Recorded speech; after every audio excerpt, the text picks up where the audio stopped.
Hello guys, welcome back to my channel. Today mag-unbox tayo ng Huawei FreeBuds SE3. Nabili ko siya online sa official store ng Huawei sa TikTok, pero available din siya sa Lazada,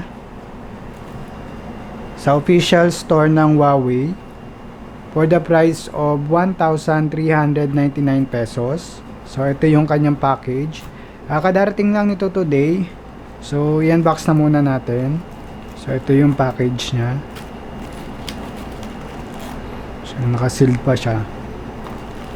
So, tingnan muna natin yung laman.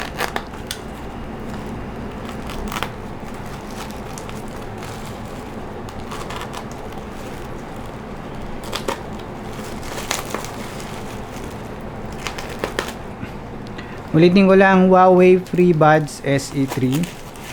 So meron kasi ako dati yung SE2 nila. So maganda din yung tunog nun. So wala na, pinamigay ko na sa kapatid ko. So ngayon meron silang bago, SE3. So upon opening, ito yung kanyang box. Tabi muna natin yung... Ito yung kanyang box. Nandun sa likod yung kanyang resibo, official warranty. So tanggalin na muna natin.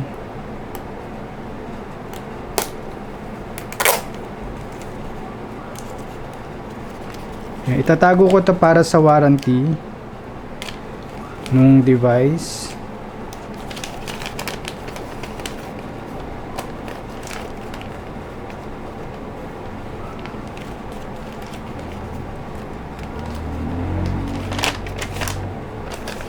So, set aside muna natin yung resibo.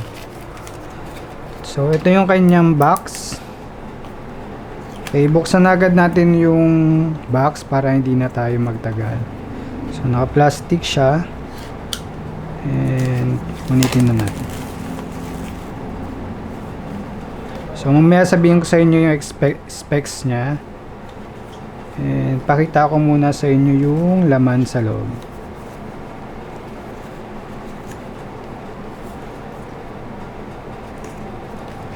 Ano ba ito? Ayaw kasi sirain yung box eh. So,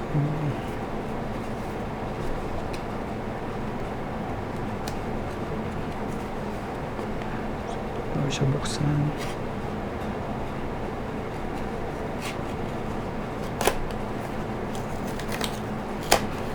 So, ayan.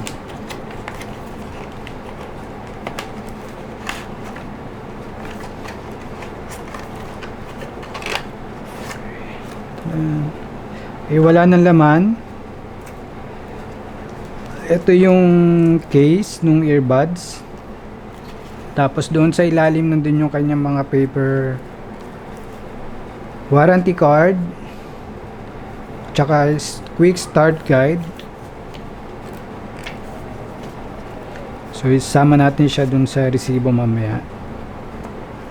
Ito yung kanyang earbuds.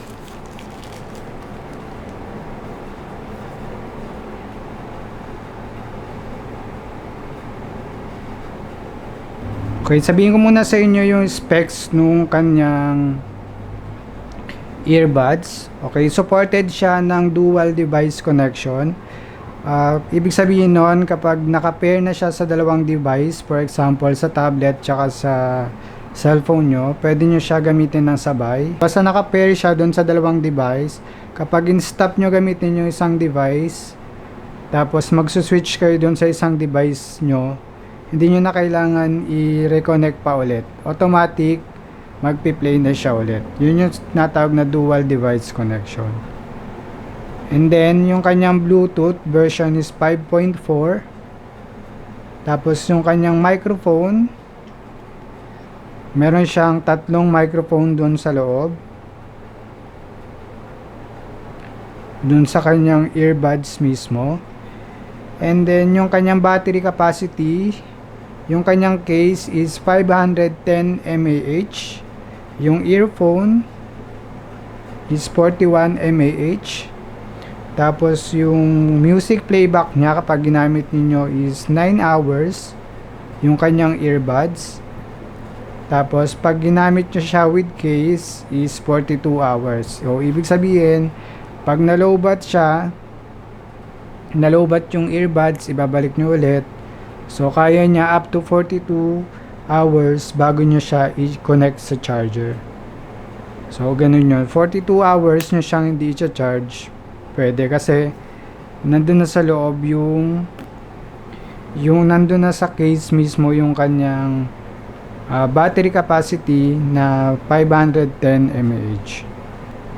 Okay, dun naman sa voice calling, 5 hours yung earbuds, tapos 24 hours with the case. Charging time niya 60 minutes sa earbuds pag nilagay nyo siya dito sa loob ng case. 60 minutes lang or 1 hour mag-fully charge na yung earbuds, pwede nyo nang gamitin. Tapos 110 minutes naman yung earbuds kasama yung case. Halimbawa, chinarge nyo yung case, nandun sa loob yung earbuds nya, 110 minutes yung tagal ng charging nya. So yung kanyang charger is wired na Type-C. So wala siyang kasama ditong Type-C na cable. So kung meron kayong cable sa bahay nyo, yung ginagamit ninyo sa cellphone, pwede na yon, basta Type-C siya. Tapos yung kanyang water resistant niya is IP54, dust proof and water resistant na siya. Hindi siya waterproof pa. Ibig sabihin pag natalsikan na siya ng tubig yung earbuds, pwede, pero hindi mo siya pwede ilubog sa tubig, masisira. So wag nyo siyang subukan ilubog sa tubig kasi hindi siya waterproof. Tapos lalong-lalo na yung case niya, hindi rin siya waterproof. Yung case niya hindi siya waterproof, kaya wag nyo siyang babasain at wag nyo ilulubog sa tubig.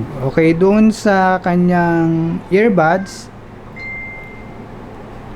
tanggalin na natin.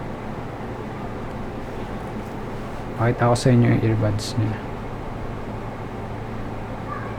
Ayan, nakikita nyo yan, yung parang ito parang color na to. Ayan yung kanyang touch sensor. Pag nag-play kayo ng music, nag-skip kayo ng track or answer ng call, voice assistant, itatap nyo lang siya ng 2 or 3. So pag nakasuot siya dun sa tenga nyo. So meron siya sa left and meron din siya sa right. And okay, testing ko na yung unit.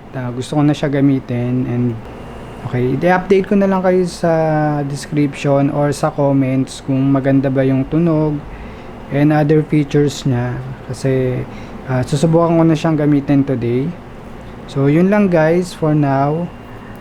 Thank you for watching and see you again for my next video. So ang ganda ng kanyang case. So yung case lang talaga yung nagustuhan ko dito, kasi matte finish siya. Matte finish. Tapos meron siyang push button dun sa ilalim para makapag pair agad kayo ng earbuds sa ibang device nyo.